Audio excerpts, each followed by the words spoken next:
When South Africans went to the polls, in East Africa, a country, Rwanda, was going through challenging times. We know that there was an attempt to reach out to African countries to intervene, and we know that at some point in time, the African National Congress, the governing party, was consulted. But because of elections in South Africa at that time, elections that were also characterized with some violence in some parts of the country, not much was done to assist Rwanda to avoid that tragedy. 30 years on, both countries are looking back.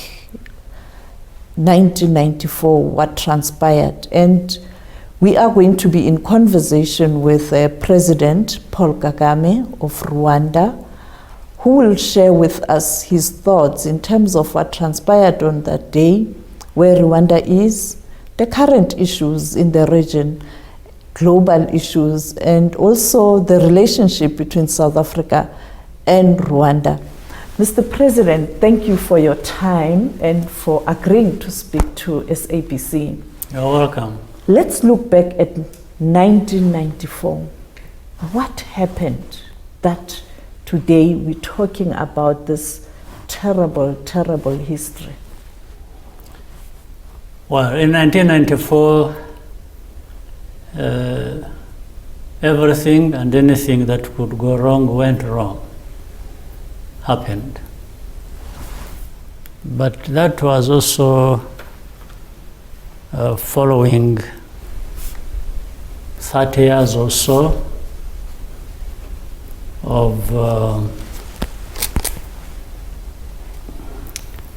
turbulent history and politics of our country. So in 1994, the tragedy that happened wasn't just one of its kind and one of that. It was just because when we look back,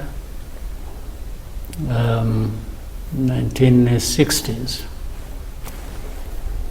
around the time our country got independence. We got independence in 1962. But 2 years before, 2 years after 1962,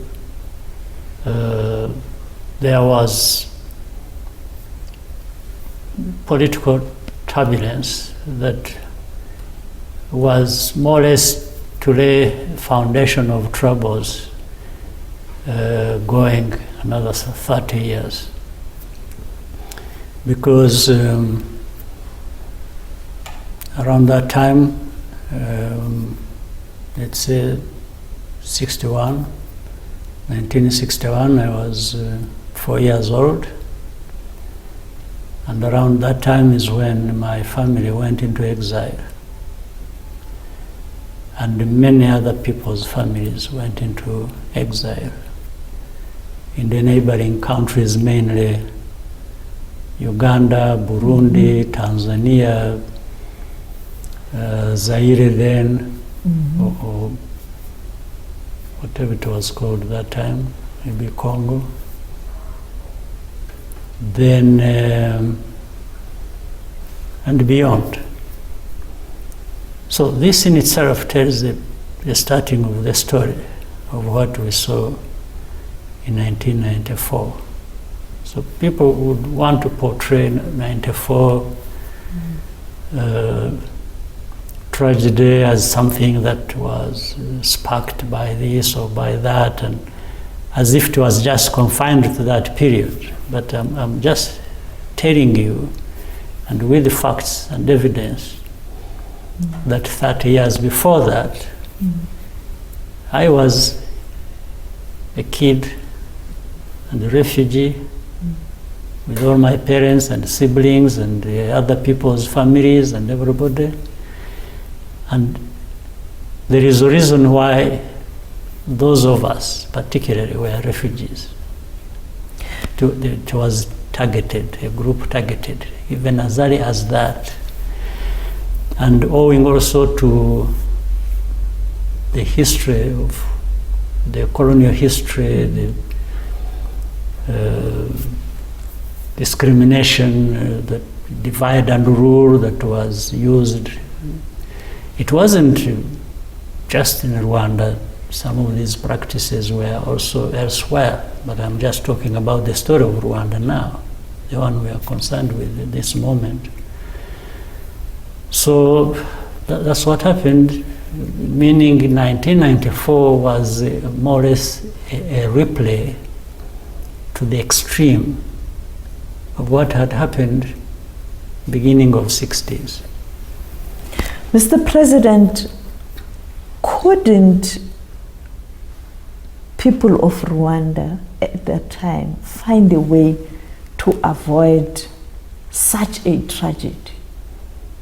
Irrespective of which side, there was no room for stopping this tragedy, including the international community. Why? Well, there was room, but people didn't act the way they should have. In fact, there was room in as far as also there were, in 1994, there were negotiations going on in Tanzania, in Arusha, where I don't need to go into, that would be a diversion, talk about the war, the details. Let me first talk about this, about the question you've raised of whether there was room, there was time for people to sit and resolve whatever outstanding issues. There was, I think, and I believe, because we were having negotiations in Arusha that started early 90s, immediately after the war. But simply there was, people were bent on, this is why I started telling you the exact background, the story, beginning with the early 60s. I think what we saw play out in 1994 is what I termed as the extreme of what had started in 1960. So even as we were discussing in Arusha to find a peaceful resolution, meaning to have, to end the discrimination that was happening in the country, to end the refugee problem that was going on for these last 30 years by 1994. But one of the parties, the main party that we were talking to, was still living in the early 60s. That's why they couldn't, in fact, we were almost making a breakthrough as by 1993 with these negotiations that were happening in Tanzania. And then I remember in February 1993, the same government we were talking to and laying out all these issues that have led to what happened and so on and so forth. There's a place here in the country called Kibirira. They went and massacred people. The same people that had been discriminated, and I was referring to starting with the early 60s. In the middle of the discussions, it was really almost sticking it into our face and saying, well, we are here wasting time. For us, we'll go on with what we've been doing and known to do for quite some time. In fact, around that, there are particular names, by the way, known all over and documented even by the UN and so on. There was the man who was at the center of this tragic history of ours, the genocide, a man called Wagosora. who used to work for the government of Habyarimana. Those killings actually ended the discussions in Arusha, because we needed to understand what was going on. Why would we be discussing, and have been doing so for some time, and then the party of government that we are talking to just starts killing people again. So when the talks broke down in February 93, this man, they were not even afraid of saying it publicly. He made a statement, it is in the books, you can check, and people know this, that he's now going to prepare an apocalypse. That is the word he actually used, apocalypse, which was referring to the genocide anyway that happened a year later. So this is documented. It was in the open. It is not anything one has to guess about. So, to answer your question, it was possible, and that's what we were doing in Arusha. And of course, the international community was also involved in this.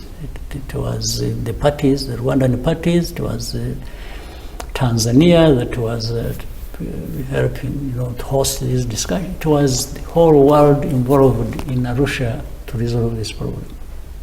But it didn't stop those killings. It didn't stop somebody threatening to do what he would do, and later on what happened. So this is the way it is. Now, Mr. President, the country has embarked on a process in terms of reconciliation. That's exactly what South Africa attempted to do or did. But the question is, has this process yielded the much needed result to unite Rwanda and all who live in Rwanda, irrespective of what transpired in 1994? I would say with the confidence that absolutely that has given us the kinds of results, meaning the reconciliation process that we expected. But nothing, you always see that there is nothing perfect. But you can only rejoice in the significance and how far you've gone into achieving what you wanted to achieve. What I mean is that the differences and the agony, the quest for justice and in this situation and is not something you can erase just in one generation. Some things keep, they linger on, but you have to create that space and the feeling that to a great extent is what dominates, that people can live their lives again in harmony and make progress together and so on. So that's what is happening.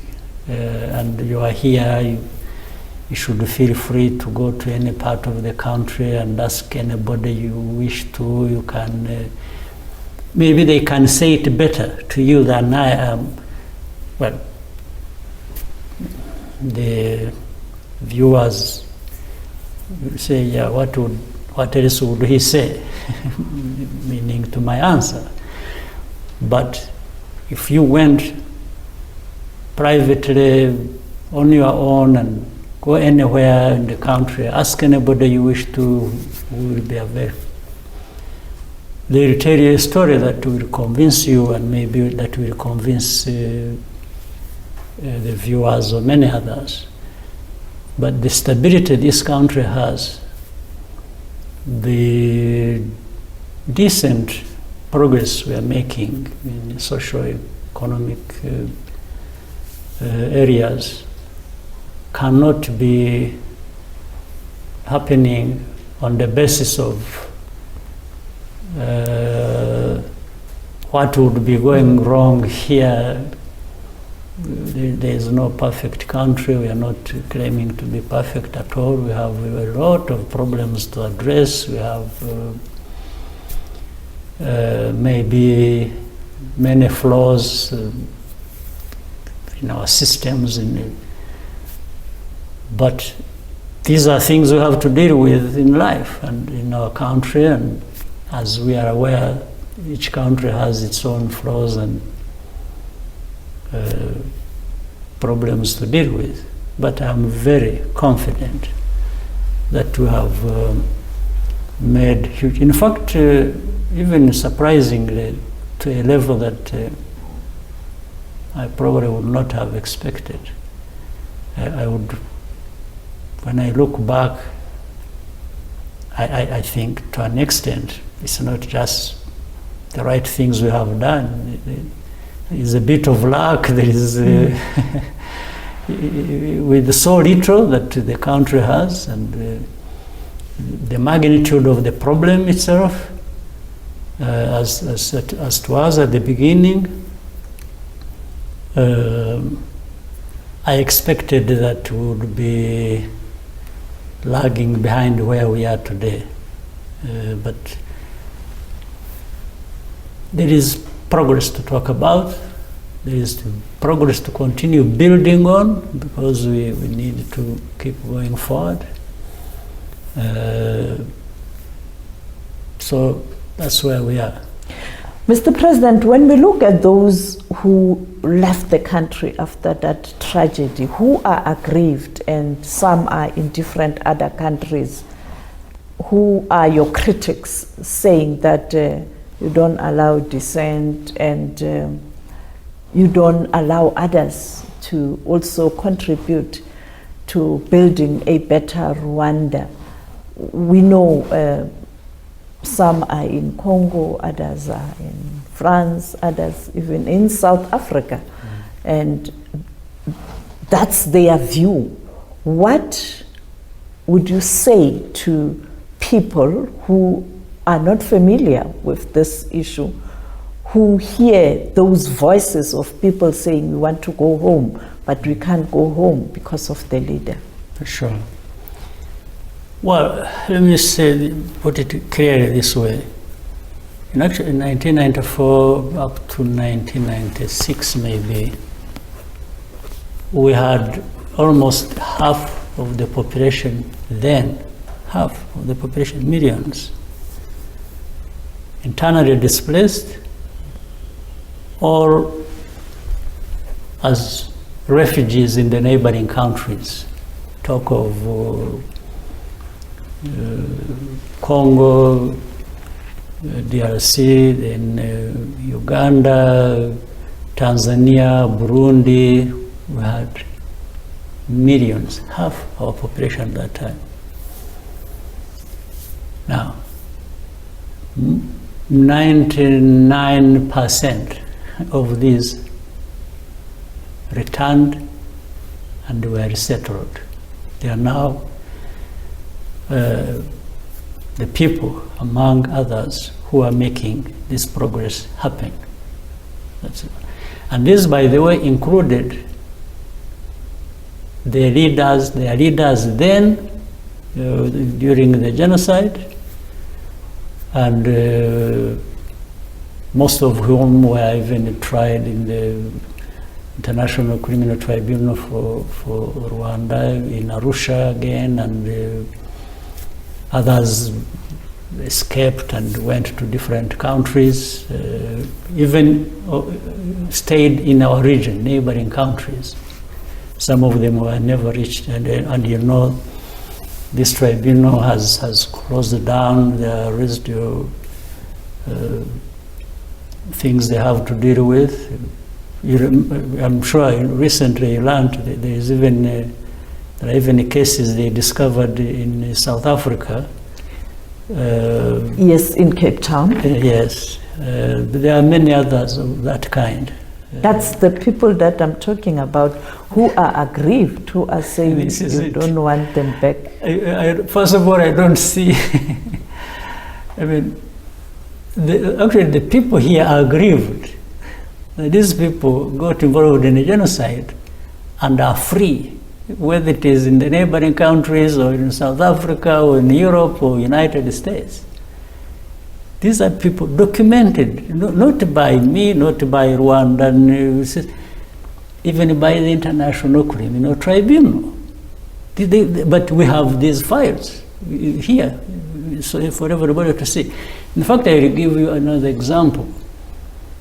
We have cases going on in, say, United Kingdom.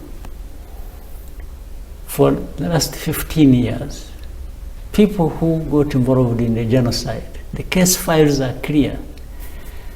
And we were asking United Kingdom and say, why don't you try these people or give them to us for trial? Because they got involved and these are the facts. Now, first, UK told us, the agencies concerned, they said, no, in Rwanda you don't have a justice system that works well or that would be fair and so on and so forth. So we can't give them back to you. And we told them a simple thing. We told, okay, don't give them to us. You try them since you have a good system. This is the fact. This is the evidence of the crimes they committed. And we've been going back and forth for the last 15 years. And recently is when they said, yeah, we are going to try them. So I think over time they just saw the foolishness of this argument. You can't give them to us, but you are not even saying, no, they did not commit any crime. But you are saying we can't give them to Rwanda because Rwanda's weakness is here, there, or something that is not working. Okay, fine. And this is what we turned against them and said, okay, since your system has so many years of stability and your capacity and so on and so forth, why don't you try them? Or why didn't you give them to the tribunal? Otherwise, that act looked like protecting them. And you're protecting people you know with evidence that has been shown to you that are actually guilty of or are implicated in this claim. So the only thing we wanted to do is confirm whether they are guilty of this or not.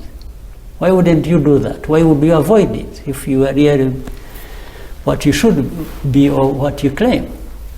Now, among them, therefore, you can see this, that I told you of a case in South Africa, I told you a case in UK, there are cases in France, there are cases in Belgium, there are cases in Germany, in the US, but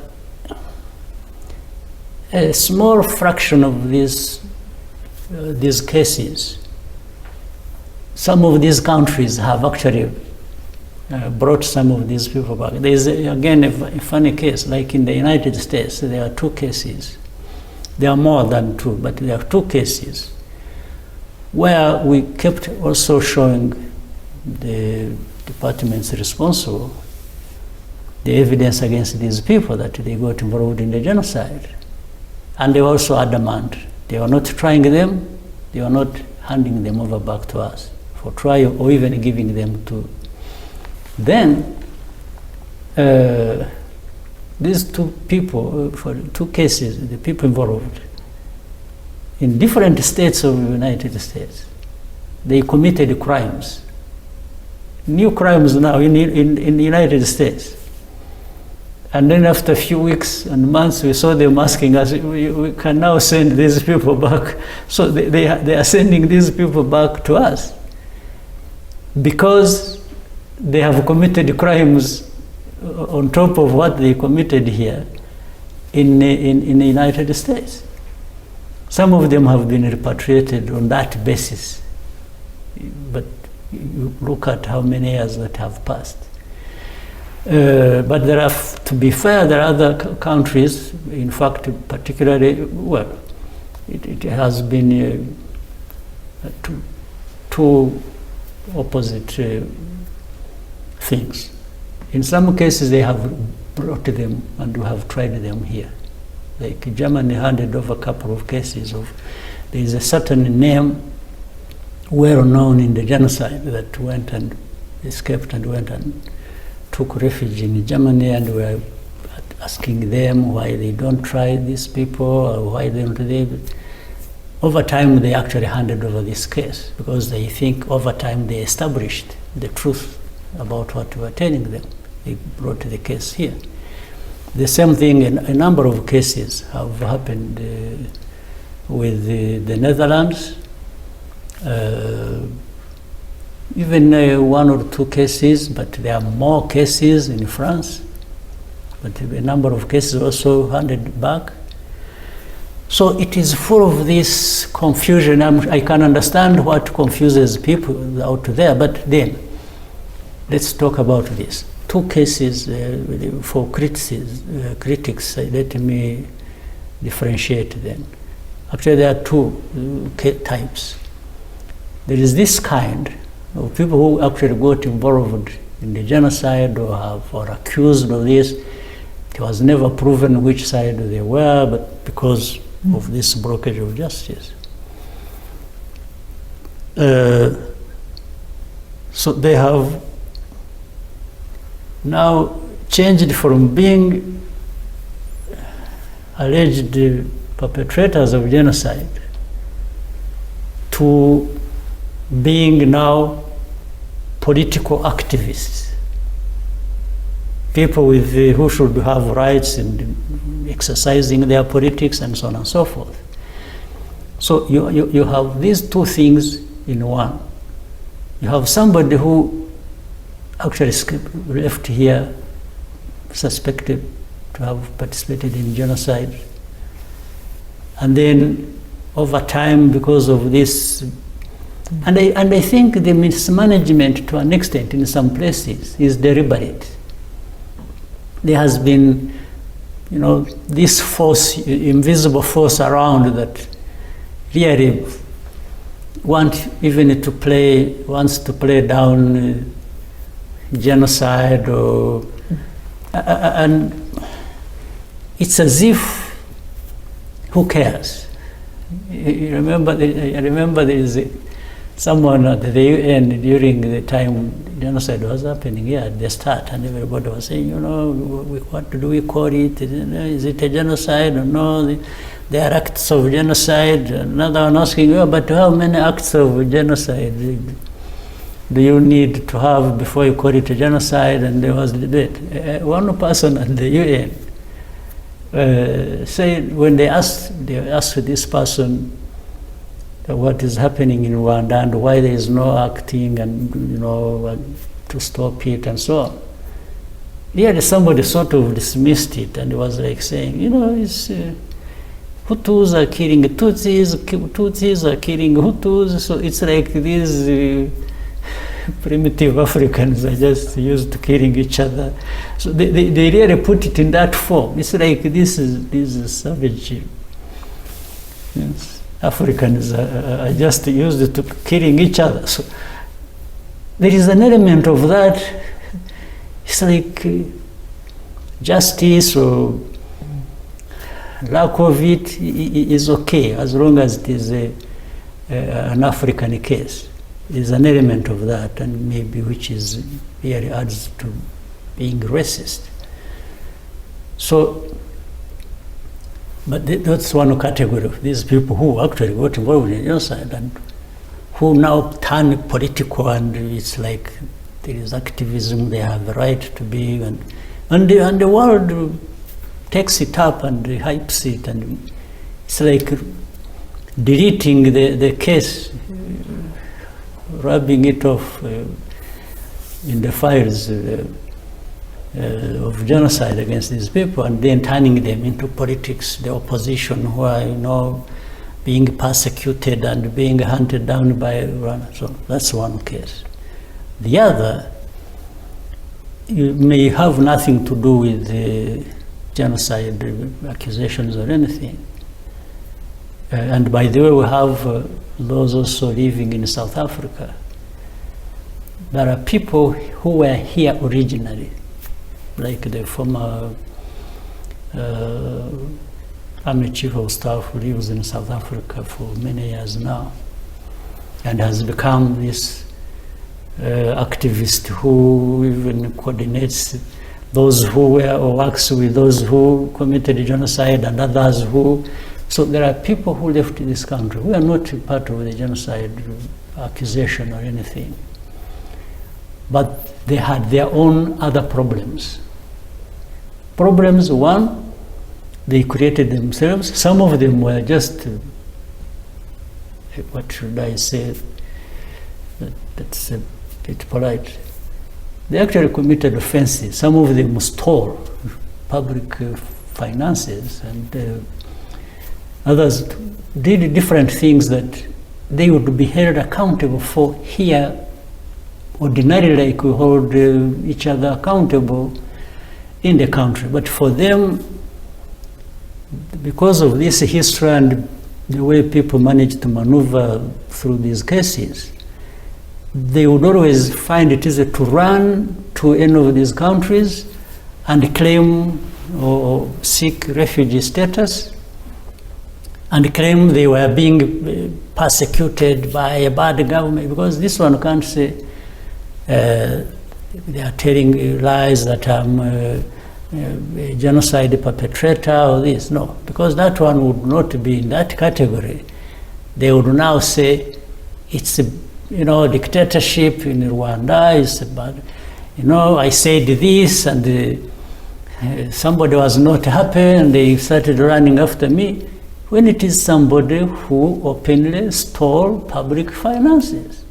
But Mr. President, the allegations or that statement and their point of view, some people do believe that. I know. And people are saying perhaps it has got to do with your leadership style, that you are intolerant of opposition. What is your reaction to the criticism that you don't want opposition? Okay, opposition is a very vague thing when you say the opposition. But I want you to get me clearly, or even the ones listening. I'm not apologetic to being intolerant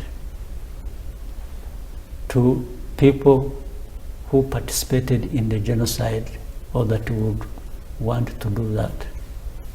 That one I'm not apologetic. Using whatever possibility I have, I'll come down heavily on you. There's no question about it. I'm not apologetic about holding accountable thieves, people who steal public finances. I'm not apologetic. But when I'm saying that, I'm not the one really who goes after them. No, I demand that the systems that are responsible for that actually do it. Whether it is the Minister of Justice, the prosecutors, or it's in fact the platform on which our systems are founded, and that is demanding accountability, because it is part of national healing. It's about part of good politics, as I understand it. If there's anybody who understands it differently, that's fine. We can have a debate about that. So there are these two things I'm not apologetic about, especially holding and being in a position of responsibility, holding an office, and then you think you'll be there and do anything you want or you like, whether it is legal or illegal. Coming after you as a system is something I want to see happen. It's something I encourage. It's something I would not apologize for. In the same vein, if there is anybody against whom injustice is being done, I will also make sure that this person gets justice. In other words, I also turn my attention, my focus, onto those who are doing injustice to people, and question, and the courts of law will deal with that. Now, whether in politics, but that's not the politics I understand and I would want to practice, but if in some minds there is a politics that says, but you can't keep going hard on everybody, you know, when they are involved in corruption. You see, you know, the level of our development, some people, their families are hungry. I understand, all of us are suffering from that. But to justify why you would use your office or your responsibility or the power you have at whatever level to solve your problems, which you actually all have in the country, I would not accept it. But there are people who want to escape that by turning it into politics. You say, I'm being hunted for this, but it is not that, you know, but you know, and they don't even talk about their own involvement. They talk about, they turn it into politics. So that's what my critics mainly do, hiding behind this. You know, I mean, it's something. It's fashionable to talk about democracy, freedom, and even those who don't respect them hide behind the quest for that, and cover up their crimes by saying, you know, I was being questioned, but really for nothing. It's just because there is a bad government. They will not tell you that they are being followed for having stolen money in Ministry of Education that was supposed to go and educate kids, or Ministry of Health that was supposed to build the systems to keep our people healthy, and so on and so forth. This is the situation you have. Otherwise, and again, even for people widely who want to understand our problem, really, these people, you can count them, by the way, when you have the fingers of your hands. How do they turn into the majority? When the majority of the citizens, for them, they appreciate what they have and what they are doing, but a few individuals escape that and turn it into a problem by which the country has to be judged honestly, and you forget the feelings and the judgment of the majority of our people. This is what is at issue. This is what we have to deal with. So, with what I have said, therefore, those critics, by the way, I hear them, I know them, and this is why I can explain it to you, because, and in fact, there are those who have gone like that, escaped the country, and then they are back now. They apologize. They say, you know, in fact, they confirm these things I'm talking about, how they, in the end, go out there and start talking ill of their own country or their government or their leaders. Many times we see they write back and say, no, I think I did wrong, I'm coming back, and we allow them back. They are here.